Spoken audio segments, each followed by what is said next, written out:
रोजाना सबसे पहले अनुपमा सीरियल देखने के लिए हमारे चैनल को सब्सक्राइब करें। एपिसोड के स्टार्टिंग में हम देखते हैं बंकू अनु की स्टोरी सुन रहा होता है। वो बोलता है, दीदी आपकी कहानी सुनकर प्यार करने का मन कर रहा है। काश मुझे भी किसी से प्यार हो जाए और हम दोनों की भी एक कहानी बने।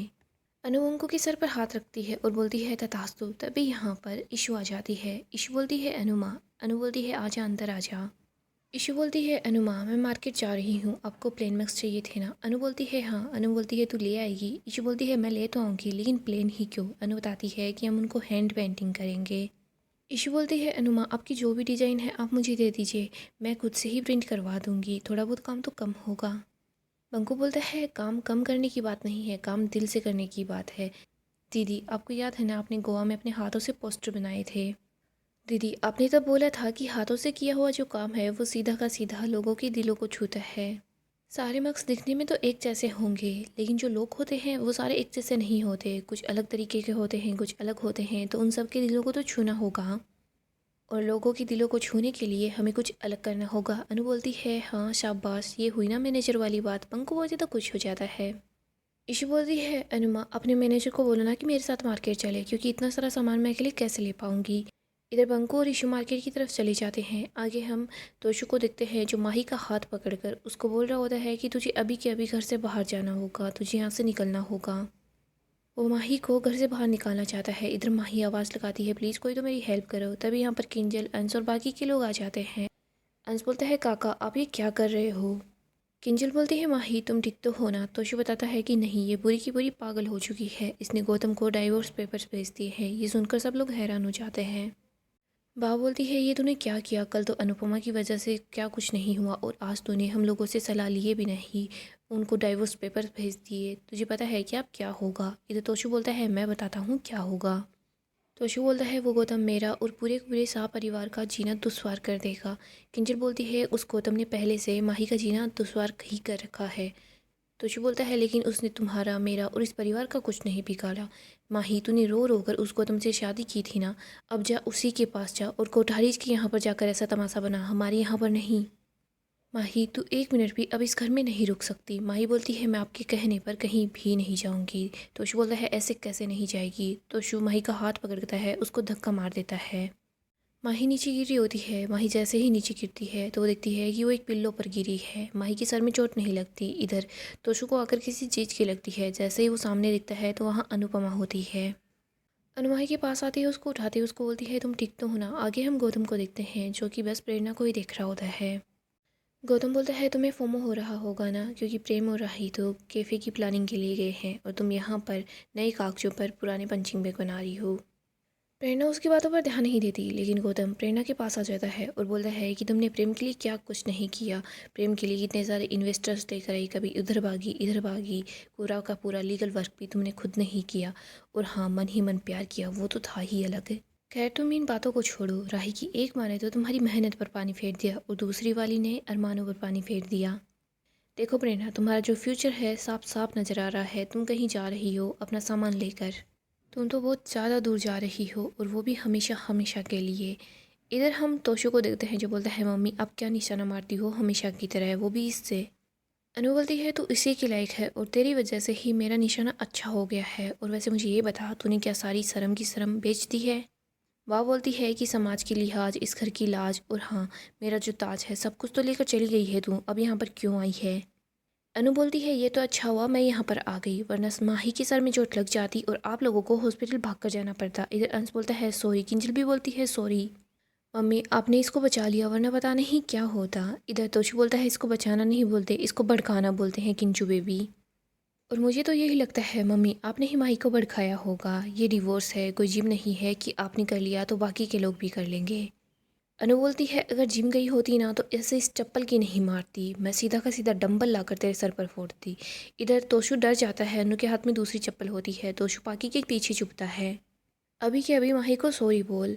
इधर बाप बोलती है कि कैसी सॉरी अनुपमा, मैं तुझे इस घर में नहीं देखना चाहती, अभी के अभी मेरे घर से निकल जा। अनु बोलती है, आपका घर, ये घर मेरा नहीं है, मैं तो यहाँ पर पड़ोसी के होने के नाते आई थी। अंश बोलता है, अनुमा क्या हुआ। अनु बताती है कि मैं तो प्लास पेचकस वगैरह लेकर गई थी, वो देने के लिए आई थी। अनु बोलती है खैर इन सब बातों को छोड़ो, आप 2 दिन के बाद मेरे से कैफ़े के लिए समय निकाल लीजिएगा। ग्रैंड तो नहीं लेकिन हैप्पी ओपनिंग होगी। पापा बोलती है कि मैं तेरे कैफ़े की ओपनिंग में नहीं आऊँगी। इधर अनु बोलती है मैं चाहती हूँ ओपनिंग आपके और बाबूजी के हाथों से हो। पापा बोलती है तुझे तेरा दोस्त तेरा कैफ़े वही लोग मुबारक हो, मैं वहाँ नहीं आने वाली।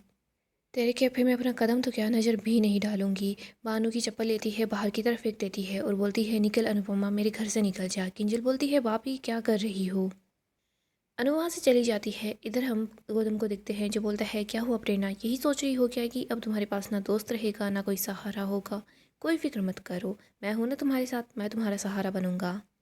गौतम प्रेरणा के पास आकर बैठ जाता है। प्रेरणा गौतम को अपनी हील से मारती है। वो बोलती है मैंने तुमसे पहले भी बोला था, तुमसे बात मैं नहीं करूँगी, तुमसे तो मेरी हील ही है जो बात करेगी। और मेरी हील चीख चीख कर ये बोल रही है कि तुम्हें बस अपने काम पर फोकस करना चाहिए, तुम मेरी चिंता मत करो। और रही बात राही और प्रेम की, तो वो दोनों मेरे साथ है और प्रेम मेरे बगैर रेस्टोरेंट खोलेगा भी नहीं। हम दोनों पहले भी पार्टनर थे और अभी भी पार्टनर होंगे। और रही बात श्रुति मैम की, तो वो सिर्फ एक इन्वेस्टर है। तब यहाँ पर प्रेम राही श्रुति आ जाते हैं। प्रेम बोलता है थैंक यू श्रुति जी, आपने हमें इतना अच्छा ऑप्शन दिखाया है। श्रुति बोलती है अभी तो बहुत सारा काम बाकी है। प्रेम बोलता है हाँ। राही बोलती है प्रेरणा तुम अभी तक यहाँ पर हो। प्रेरणा बोलती है श्रुति मैम ने काम दिया था ना, वो तो करना ही था। वैसे मैंने प्रेम अलग से कुछ मेन्यू बनाया है, वैसे कैफ़े और रेस्टोरेंट में फ़र्क तो होना ही चाहिए ना। प्रेम बोलता है हाँ। प्रेरणा बोलती है देखा मैंने इसीलिए बोला था कि मैं और प्रेम बहुत अच्छे पार्टनर्स हैं। प्रेरणा बोलती है कि हम कुछ डिस्कशन कर लेते हैं। राही बोलती है हाँ क्यों नहीं। प्रेरणा बोलती है कि रेस्टोरेंट की लोकेशन कहाँ पर है। राही बताती है फ़िलहाल इन्होंने हमें लोकेशन नहीं बताई है, लेकिन जल्दी ही हमें श्रू लोकेशन पर लेकर चलेगी, है ना श्रू। श्रुति बोलती है हाँ जब सब कुछ फाइनल हो जाएगा तो मैं तुम्हें लोकेशन पर लेकर चलूँगी। प्रेरणा बोलती है हाँ सही है। वैसे मैम आप मुझे ये बताओ कि अगर कोई और काम हो तो मैं कर लूँ, आपकी टीम के साथ मीटिंग कर लूँ। श्रुति बोलती है कि नहीं तुम्हें कोई काम करने की ज़रूरत नहीं है। श्रुति बोलती है मतलब मैंने इतनी बड़ी कंपनी बनाई है, एक ही इंसान बार बार सारे के सारे काम थोड़ी ना करेगा, इसीलिए तुम आराम से घर जाओ। प्रेम बोलता है चलो मैं तुम्हें घर ड्रॉप कर देता हूँ। श्रुति बोलती है कि नहीं प्रेम, मुझे भी कुछ काम है तो मैं ही प्रेरणा को घर ड्रॉप कर दूँगी, चले प्रेरणा। गौतम तो प्रेरणा को देखकर स्माइल कर रहा होता है। इधर प्रेरणा और श्रुति वहाँ से चले जाते हैं। गौतम बोलता है गाइस कैफ़े के लिए तुम लोगों को कॉन्ग्रेचुलेशंस, लेकिन प्लीज़ इस बार तुम लोग थू थू थू मत करना, क्या है ना अनुपमा जी का कॉपीराइट जो है। वो प्रेम और राही को बोलता है कहीं ऐसा ना हो उनकी दोबारा नज़र ही लग जाए। गौतम वहाँ से जा रहा होता है। वो थोड़ा सा लंगड़ा कर चलता है। राही बोलती है वैसे आज ये लंगड़ा कर क्यों चल रहा है, लेकिन इसकी तो चाल ही ऐसी है, इससे हमें संभल कर रहना होगा। प्रेम बोलता है हाँ मोटिवा ने बिच्छू पाल रखा है, जहर तो उगलेगा ही। राही तुम माही को भी वॉर्न कर देना, ये कुछ ना कुछ गलत काम जरूर ही करेगा। आगे हम अनु को देखते हैं जो कैफ़े में आ जाती है। वो काफ़ी ज़्यादा अपसेट होती है। वो बोलती है कि तू अपने आप पर लोगों की बातों का असर क्यों होने दे रही है, तूने बोला था ना कि तू अपनी ही शर्तों पर जिएगी। लोग कुछ भी कहेंगे उससे मुझे फ़र्क नहीं पड़ेगा, मैं बस आगे बढ़ती रहूँगी, तो फिर अब मुझे फ़र्क क्यों पड़ रहा है। शायद मैं अकेली हूँ उसी वजह से मुझे ज़्यादा असर हो रहा है, लेकिन ये सब कुछ तो और बढ़ने वाला है, मुझे डटकर सामना करना होगा। अगर कोई ताना देता है तो उसको ताल लगाकर गाना गा ले, अगर कोई कठिनाई आती है तो उसको अंगड़ाई समझ ले, और अगर कोई शोर करता है तो तुझे बस उसको इग्नोर करना है। लेकिन अनुपमा इन सब बातों का अपने आप पर असर मत होने दे, तुझे कोई क्यों ही चाहिए कि तेरा वो हौसला बढ़ाए। अनुपमा तू कर सकती है और तुझे ये करना ही होगा। आगे हम बंकू और ईशू को देखते हैं जो दोनों जूस पी रहे होते हैं। तभी ईशू बोलती है कि मुझे गर्मी है ना बहुत ज़्यादा बुरी लगती है। पंकु बोलता है अगर गर्मी नहीं होती तो फिर हमें आम भी नहीं मिलते। ईशू बोलती है हाँ तुम्हारी बात भी सही है। पंकु बोलता है जूस के लिए थैंक यू। ईशू बोलती है सॉरी मेरी फैमिली ने तुमसे ठीक से बात नहीं की। पंकु बोलता है सच बताऊँ तो पहले मुझे बुरा लगा था, अनु दीदी वहाँ पर मुझे अपना भाई बनाकर लेकर गई थी, लेकिन फिर मुझे बुरा नहीं लगा। ईशू बोलती है ऐसे कैसे नहीं लगा, वाह और मम्मा तुम्हें ऑर्डर दे रही थी। बंकू बोलता है ऑर्डर को पूरा करना तो मेरा काम है, और वैसे भी जैसे लोग होते हैं उनके साथ वैसे ही बिहेव करते हैं, तुम एक लड़की हो तो तुम्हारे साथ अलग से बिहेव होता है, और मैं एक नौकर हूँ मेरे साथ वैसा ही बर्ताव होगा जैसा हुआ है। मैंने अपनी पढ़ाई बीच में छोड़ दी, अगर मैं आगे पढ़ पाता तो शायद मैं अभी नौकरी लग जाता, लेकिन अब इस कैफ़े को हम सब लोग मिलकर इतना बड़ा बनाएंगे कि शायद लोगों की नज़रों में मेरा भी प्रमोशन हो जाए। यहीं पर हम पाखी को देखते हैं। वो सोच रही होती है मुझे मीटिंग के लिए जाना है, मम्मी की वजह से मैं लेट हो गई। पाखी वहीं पर इशू के आसपास ही होती है, वो छाछ पी रही होती है। इधर इशू बोल रही होती है देखो कैफ़े को तो हम सब लोग मिलकर बड़ा बना ही लेंगे, लेकिन जो तुम्हारी पढ़ाई है उसे तुम्हें खुद ही पूरा करना होगा, उसके लिए तुम्हें टाइम निकालना पड़ेगा। उनको बोलता है इस उम्र में मैं स्कूल पूरी थोड़ी ना करूँगा। इशू बोलती है कि तुम इतनी ज़्यादा ब्राइट स्टूडेंट हो, तुम अपनी स्कूल पूरी करोगे और कॉलेज भी। और अगर तुम चाहते हो तो मैं तुम्हारी हेल्प करवा सकती हूँ। बंकू और इशू बात कर रहे होते हैं, तभी पाखी इशू को बंकू के साथ देख लेती है तो उसको गुस्सा आता है। इधर इशू बोलती है अगर तुम्हें अपनी पढ़ाई पूरी करनी है तो तुम बस हाई फाई कर दो। तभी यहाँ पर पाखी आ जाती है जो ईशानी का नाम जोर से चिल्लाती है। आगे हम श्रुति और प्रेरणा को देखते हैं। श्रुति बोलती है प्रेरणा तुम प्रेम को पसंद करती हो। देखो यहाँ पर हम सिर्फ दोनों ही हैं, हम बात कर सकते हैं। तुम जिस नज़र से प्रेम को देखती हो उस नज़र को एक औरत आराम से समझ सकती है। मुझे पता चल गया है तुम प्रेम को पसंद करती हो। श्रुति बोलती है एक बार की बात है, मैं भी ऐसी ही नज़रों से अनुज को देखा करती थी। इधर प्रेरणा बोलती है मैम आप ये कैसी बात कर रही हैं, प्रेम सिर्फ मेरा अच्छा दोस्त है और वैसे भी प्रेम की शादी हो चुकी है, वो राही से बहुत ज़्यादा प्यार करता है। श्रुति बोलती है अच्छी बात है, तुम ये बात तो जानती हो। श्रुति बोलती है इस बात को हमेशा याद रखना, राही प्रेम की पत्नी है, वो उससे बहुत ज़्यादा प्यार करती है और राही मेरी बेटी भी है। अगर तुमने उन दोनों के बीच आने की कोशिश की ना तो मैं तुम्हें दूध में से मक्खी की तरह बाहर निकाल फेंकूंगी।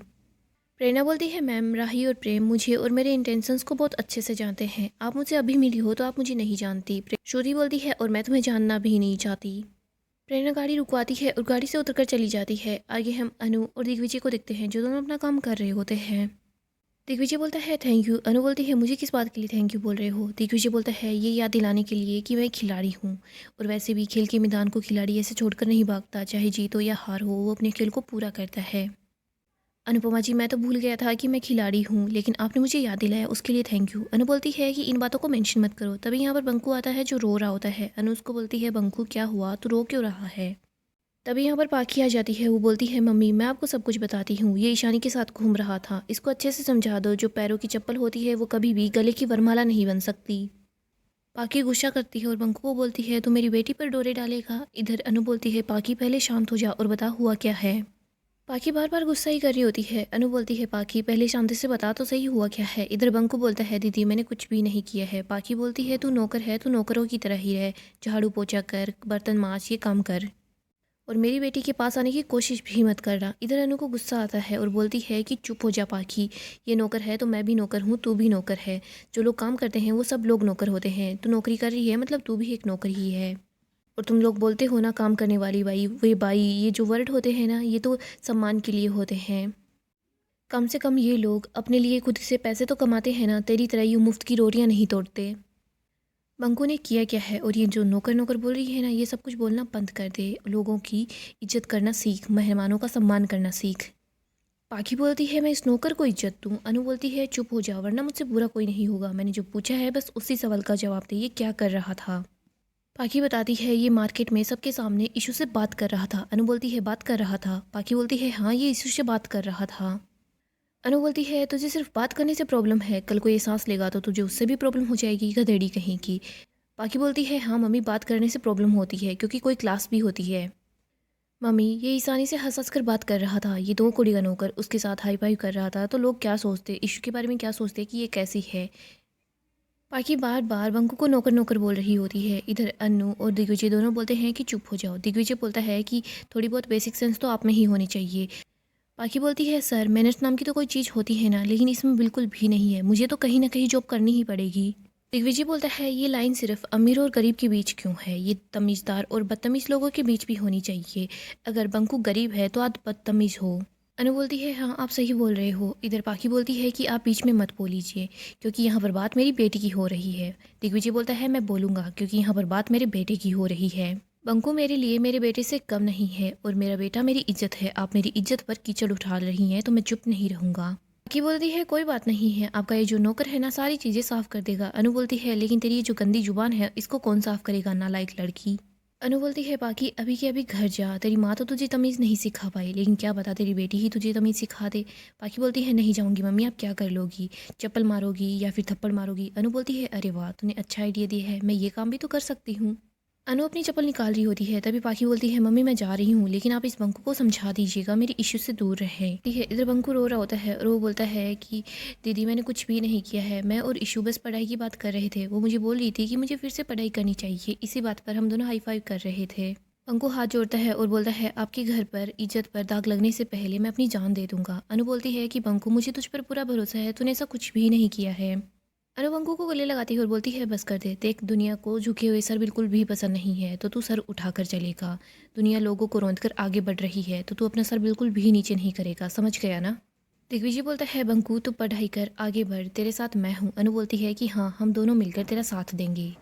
बंकू सामान रखने के लिए अंदर चला जाता है। इधर अनु और दिग्विजय बात कर रहे होते हैं। तभी यहाँ पर एक आदमी आता है। अनु बोलती है अरे परवेश भाई, आप यहाँ पर। अनु बताती है दिग्विजय सर, ये परवेश भाई है, मैंने आपको बताया था ना, इन्होंने ही मेरी माँ का घर खरीदा है और इन्होंने ही हमें वहाँ पर रहने की जगह दी है, तो एक तरीके से ये हमारे मकान मालिक है। दिग्विजय बोलता है मैं आपके लिए चाय पानी लेकर आता हूँ। परवेश बोलता है नहीं, इसकी ज़रूरत नहीं है। प्रवेश बोल रहा होता है कि मुझे अनुपमा बहन से बात करनी है, मैंने आपको बोला था ना कि आप जब तक चाहे वहाँ पर रह सकती है। अनु बोलती है हाँ। वो बोलता है लेकिन अभी मुझे नए किराएदार मिल रहे हैं जो अच्छा खासा किराया दे रहे हैं। अनु बोलती है लेकिन हम भी आपको किराया दे देंगे, अगले महीने से दे देंगे, अभी तो कैफ़े खुला ही है। वो बताता है लेकिन अनुपमा बहन, मुझे अभी के अभी पैसों की ज़रूरत है, मेरी बेटी की शादी है। अनु बोलती है अभी ज़रूरत है मतलब घर खाली करना होगा। वो आदमी बोलता है कि हाँ सॉरी बहन, लेकिन आपको घर खाली करना ही होगा, मैं मजबूर हूँ। अनु बोलती है कि मैं आपकी मजबूरी को अच्छे से समझती हूँ, इतने दिनों तक हमें उस घर में रहने दिया, उसके लिए थैंक यू। अनु बोलती है कितने दिनों में खाली करना होगा। वो बताता है कि 2 दिन में कर दीजिए, वो लोग 2 दिन बाद यहाँ पर आ जाएंगे। अनु बोलती है ठीक है, हम घर खाली कर देंगे। अनु काफ़ी परेशान हो जाती है। वो बोलती है कि मुझे कोई नया बंदोबस्त करना होगा। दिग्विजय बोलता है अनुपमा जी, सारी की सारी मेरी ही गलती है, आप मुझे बसा रही थी लेकिन आपको मेरी वजह से ही बेघर होना पड़ेगा। अनु बोलती है कोई भी बेघर नहीं होगा। दिग्विजय बोलता है सपनों को सच करने वाले लोग सपनों की दुनिया में नहीं जी सकते अनुपमा जी। एक काम करते हैं कि मैं और बंकू यहाँ से चले जाते हैं, आप और जयू आराम से अपने बापूजी के घर में रहना। अनु बोलती है कह दिया ना, कोई भी यहाँ से नहीं जाएगा। अनु बोलती है सर, आप जो मुझे ये रियलिटी का डरावना चेहरा दिखा रहे हो, मैं उसकी तरफ देख ही नहीं रही, मुझे सिर्फ अपनी मंजिल दिखाई दे रही है, मैं अपनी मंजिल को देख रही हूँ, इधर उधर नहीं। सर 2 दिन के बाद हमारा कैफ़े स्टार्ट हो जाएगा, इसके बाद हमारे सर पर छत रहे ना रहे लेकिन हमारे पैरों तले ज़मीन ज़रूर रहेगी और मैं यहाँ से कहीं नहीं जाने वाली, चाहे इसके बाद मुझे तंबू गाड़ कर बाहर ही क्यों ना रहना पड़े। सुन लिया ना आपने, यहाँ से कोई भी नहीं जाएगा। गाइस डेली अपडेट के लिए आप हमारे चैनल को सब्सक्राइब करें, साथ ही साथ वीडियो को लाइक भी कर दें। गाइस अपकमिंग एपिसोड में हम देखेंगे बाबूजी और अनु दोनों ही कैफ़े के अंदर फंस जाते हैं। यहाँ पर हम देखते हैं गौतम का भेजा हुआ आदमी आता है जो कैफ़े के अंदर घुस जाता है। वो अंदर आकर गैस की पाइप को कट कर देता है और गैस को ऑन कर देता है। यहीं पर हम बाबूजी को देखते हैं जो टहल रहे होते हैं। वो सोचते हैं शायद अनु की रसोई में आई है। बाबूजी अनु का आवाज़ लगाते लगाते अंदर की तरफ चले जाते हैं। दूसरी तरफ हम अनु को देखते हैं जिसको नींद नहीं आ रही होती। वो सोचती है कि मुझे एक बार सब कुछ चेक कर लेना चाहिए। अनु सोचती है मुझे कुछ याद नहीं है, मैंने ठीक से कुछ काम किया था या नहीं, इसीलिए वो कैफ़े के पास आती है। वो देखती है कि दरवाज़ा पहले से खुला हुआ है। अनु चुपके से अंदर की तरफ आती है पर कैफ़े की लाइट्स ऑफ होती है। अनु देखती है कि बापूजी यहाँ पर है। वो बोलती है बापूजी क्या हुआ, आप यहाँ पर कैसे आए। तभी बापूजी और अनु को लगता है कि यहाँ पर उन दोनों के अलावा कोई और भी है। बाबूजी और अनु उसी आदमी को ढूंढने की कोशिश करते हैं। वो जैसे ही रसोई के अंदर की तरफ जाते हैं तो वो जो आदमी होता है वो अनु और बाबूजी को वहीं पर किचन में लॉक कर देता है। यहाँ पर हम देखते हैं अनु और बाबूजी दोनों वहीं पर फंस जाते हैं। अनु खिड़की को तोड़ने की कोशिश करती है बट वो खिड़की को नहीं तोड़ पाती। इधर बाबूजी की तबीयत काफ़ी ख़राब हो जाती है, वो बेहोश हो जाते हैं। यहीं पर हम बा को देखते हैं जो कि कैफ़े की तरफ आती है। उसको बार बार गैस की बदबू आ रही होती है। दिग्विजय भी वहाँ पर आता है। वो बताता है कि अनुपमा जी घर नहीं आई। बा बताती है कि अनु के बापूजी भी इसी तरफ आए थे, वो भी घर नहीं है। इधर दिग्विजय जैसे तैसे करके कैफ़े के दरवाजे को तोड़ देता है। वो अनु और बापूजी को आवाज़ लगाते लगाते अंदर की तरफ आता है। सो दोस्तों हम देखेंगे दिग्विजय ही अनु और बापूजी दोनों को ही बचा लाएगा। हम देखते हैं बा देखती है कि कैसे दिग्विजय ने अपनी जान की परवाह किए बगैर बापूजी को बचाया है। तो यहाँ पर बा थोड़ा सा दिग्विजय का सम्मान करने लग जाती है। सो गाइस डेली अपडेट के लिए आप हमारे चैनल को सब्सक्राइब करें।